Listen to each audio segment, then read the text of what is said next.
जनता दरबार में गणेश नायक। जनता दरबार कोई प्रतियोगिता नहीं है। 20 को पालघर और 24 को ठाणे में जनता दरबार होगा। हे बघा, प्रश्न असे की ही स्पर्धा नाहीये.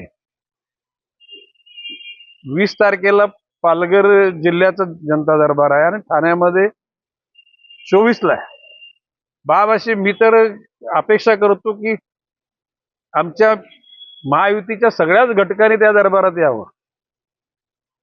शेवटी ही शक्ती सर्वांची आहे. म्हणजे देवेंद्रजी फडणवीस यांचं मुख्यमंत्री म्हणून नेतृत्व आहे, एकनाथजी शिंदे यांचं उपमुख्यमंत्री, अजितदादा पवार यांचे उपमुख्यमंत्री.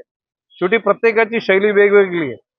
उद्याला तिन्ही पक्षाच्या लोकांनी जर का अशी जनता दरबार घेतले सगळ्याच ठिकाणी, त्याला कुठल्या ठाणे MMRDच्या मुंबईमध्ये घेतले, ठाणे जिल्ह्यात, पालघर जिल्ह्यामध्ये, रायगड जिल्ह्यामध्ये, तर त्या ठिकाणी उलट जनतेला त्यांच्या दुःखाची मांडणी करण्याकरता व्यासपीठ मिळणार आहे.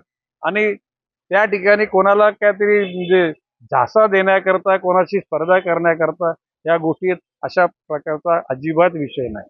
ओके, हे बघा, मी एकच शब्द, आता 3 तारखेला आमचं आता अधिवेशन आहे, 3 मार्चला.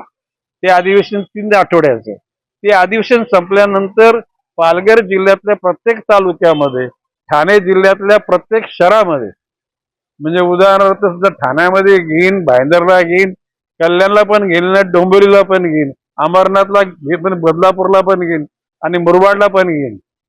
भिवंडी पण नाही सोडणार, शहापूर पण सोडणार. आणि माझं म्हणणं की आमच्या महायुतीच्या तिन्ही पक्षाच्या नेत्यांनी सगळीकडे जावे, जेणेकरून महायुती शक्तिमान होईल.